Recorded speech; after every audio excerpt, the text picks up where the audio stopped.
Today I want to show you guys how I filter multiple tanks within my breeding setup that I have here. Normally this type of filtration system is reserved only for fish rooms, but that doesn't have to be necessarily the case. And we that have multiple tanks within a singular area, usually vertically stacked, we can incorporate the same system to be able to filter multiple tanks and allow us to be both efficient in our energy use and efficient in how we are spending our money to filter our tanks. So let's get into it. So for the astute among you guys might have realized that we're going to be talking about air filtration today to power a system like this.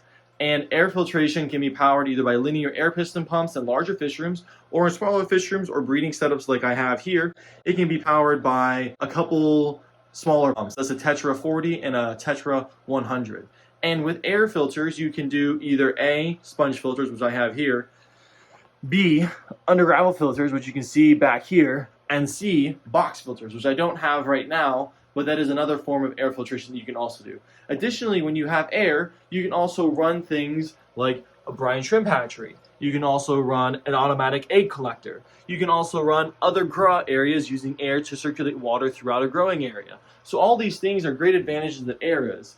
Plus, air in the grand scheme of things is relatively cheap both to use and to purchase. A sponge filter can run you maybe like $3 or $4, and these pumps are maybe total $40. And I have 1, 2, 3, 4, 5, 6, 7, 8, 9, 10. I have 10 airdrops in here right now for a rough cost of, let's see, there's 40, there's 12 right there, there's 52, and then my underground filters are free to me.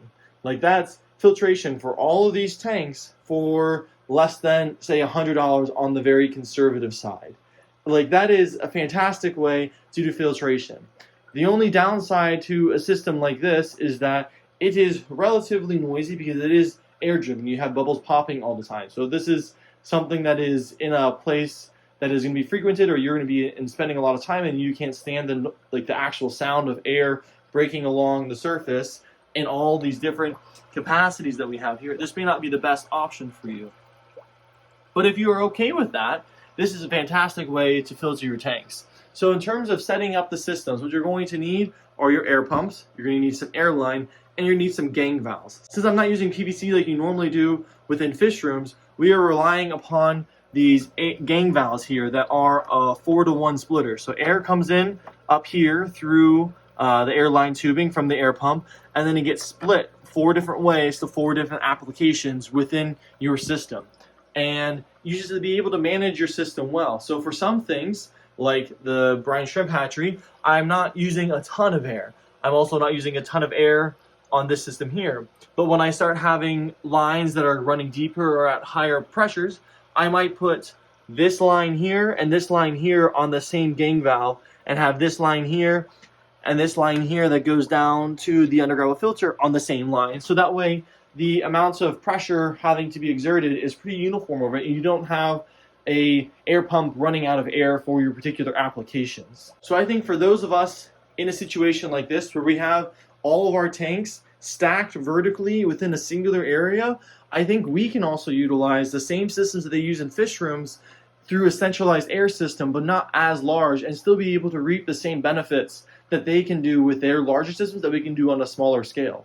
Plus, when you move up to, or if you ever have the ability to move up to a larger air system, you can still utilize all of the sponge filters you have, all of the underground filters you have down here, all of your gang valves that you have here, all of your airline tubing is all still utilized. It's not like you're going out and necessarily replacing everything as you get larger tanks like you have to do with canister filters or hang-on back filters, but that you can utilize these same things year in and year out over and over again as you move around through different fish rooms. Additionally, the cost for all of this, just purchasing initially, is so much cheaper than if you were to go out and purchase a hang-on back filter here, hang-on back filter here, hang-on back filter here, and a canister filter and a hang-on back filter down here.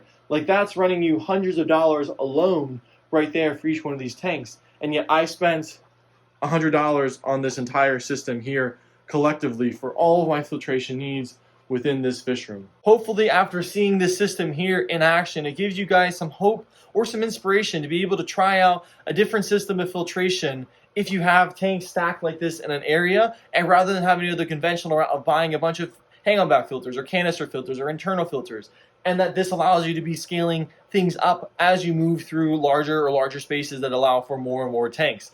If you guys want to see how I breed fish in my apartment, I'll leave a video here, and hope you guys have a blessed day. See you guys over there.